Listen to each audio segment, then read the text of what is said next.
ஓம் நமோ நாராயணாய நமக. குருவே துணை. எல்லாருக்கும் வணக்கம்.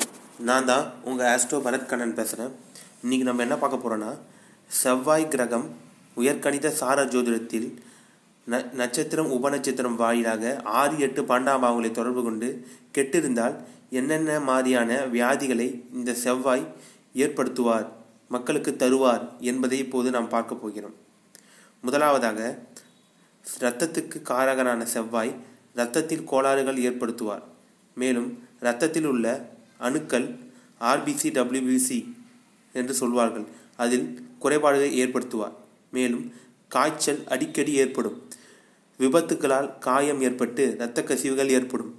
மேலும் வலிப்பு நோயின்னு சொல்லுவாங்க, அந்த நோய் ஏற்படும். புற்றுநோய் ஏற்படும். கண் நோய் ஏற்படும். இரத்த அழுத்த நோய் ஐபிபி என்று சொல்வார்கள். பிளட் ப்ரெஷர் ஏற்படும். உடலில் சக்தியே இருக்காது. ஏன்னா சக்திக்கே வீரியத்துக்கே செவ்வாய் தான் காரகம். தைரியம், வீரியம் இது எல்லாத்துக்குமே செவ்வாய் தான் காரகம். அப்படி செவ்வாய் கெட்டு இருக்கும்போது 6-8 பண்டாபாவங்களின் நட்சத்திரம் உபநட்சத்திரம் வாயிலாக தொடர்பு கொண்டால் உடலில் சக்தியே இருக்காது. எந்த ஒரு விஷயத்தை பார்த்தாலும் பயம் ஏற்படும். ஒரு இனம் புரியாத ஒரு பயம் இருந்து கொண்டே இருக்கும் மனதில். மேலும் பெண்களுக்கு சொல்ல போனால் பெண்களின் பிறப்பு உறுப்புகளில் வியாதிகள் ஏற்படும். மேலும் மூத்திர கோளாறு, அந்த யூரினரி இன்ஃபெக்ஷன்ஸ் அதெல்லாம் அதிகமாக ஏற்படும். மூல நோய், பிளேக், அம்மை நோயெலாம் ஏற்படும்.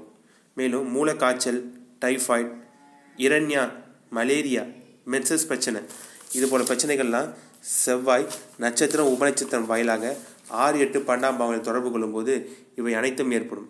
மேலும் செவ்வாய் நட்சத்திரங்களாக நாம் மிருகசீரிஷம், சித்திரை, அவிட்டம் இந்த 3 நட்சத்திரங்களை நாம் கூறுகிறோம். இப்பொழுது குறிப்பாக செவ்வாய் வேறு என்னென்ன பிரச்சனைகளை ஏற்படுத்துவார் என்று பார்க்கும்போது, விபத்துகளால் காயம், கை காலில் முறிவு, காய்ச்சல், முதுகு தண்டில் பிரச்சனை, கழுத்தில் வலி, தோள்பட்டை எப்பயாவது வலிச்சுனே இருக்கிறது. மேலும் கிருமிகளால் காய்ச்சல் உண்டாகிறது. ஓகேங்களா, பாக்டீரியா, வைரஸ் இது போல கிருமிகளால் காய்ச்சல் அடிக்கடி உடலில் ஏற்படும். மேலும் உடலில் ஏதாவது புண் ஏற்பட்டு கொண்டே இருக்கும். காலில் வலி ஏற்படும். பூச்சிக்கடியால் பிரச்சனை தொல்லையாக இருக்கும். பிராணிகளால், மிருகங்களால் பாதிப்பு ஏற்படும். மேலும் கிட்னி பாதிப்படையும்.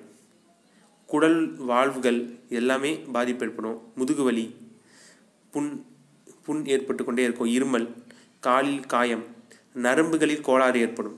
இருதய வலி, உயர் இரத்த அழுத்தம் ஐபிபி, இருதய நோயால் எதிர்பாராத நிலையில் இறப்பு, இது போல விஷயங்கள்லாம் சூரியன் தான் இந்த நட்சத்திரம் உபநட்சத்திரம் வாயிலாக 6-8 பண்டாபாவங்களை தொடர்பு கொண்டும் போது ஏற்படக்கூடிய வியாதிகளாக கருதப்படுகிறது. அதுவே சூரியன் இல்லை, செவ்வாய் இந்த நட்சத்திரமும் உபநட்சத்திரமும் ஒரே கிரகங்களாக இருந்து 6-8 பண்டாபாவங்களை தொடர்பு கொள்ளும்போது அந்த வியாதிகள் இன்னும் வீரியமாக செயல்படும் ஒரு சூழ்நிலையை ஏற்படுத்தும். ஓகே ஃப்ரெண்ட்ஸ், இந்த பதிவு உங்களுக்கு பிடிச்சிருந்ததுன்னா லைக் பண்ணுங்கள், ஷேர் பண்ணுங்கள், சப்ஸ்கிரைப் பண்ணுங்கள், மறக்காமல் கமெண்ட் பண்ணுங்கள், பெல் ஐக்கான் கிளிக் பண்ணிக்கோங்க. உங்களோட வேறு ஒரு பதிவுடன் உங்களை அடுத்த எபிசோடில் சந்திக்கிறேன். உங்களிடம் இருந்து விடைபெறுகிறேன். உங்கள் ஆஸ்ட்ரோ பரத் கண்ணன். நன்றி, வணக்கம்.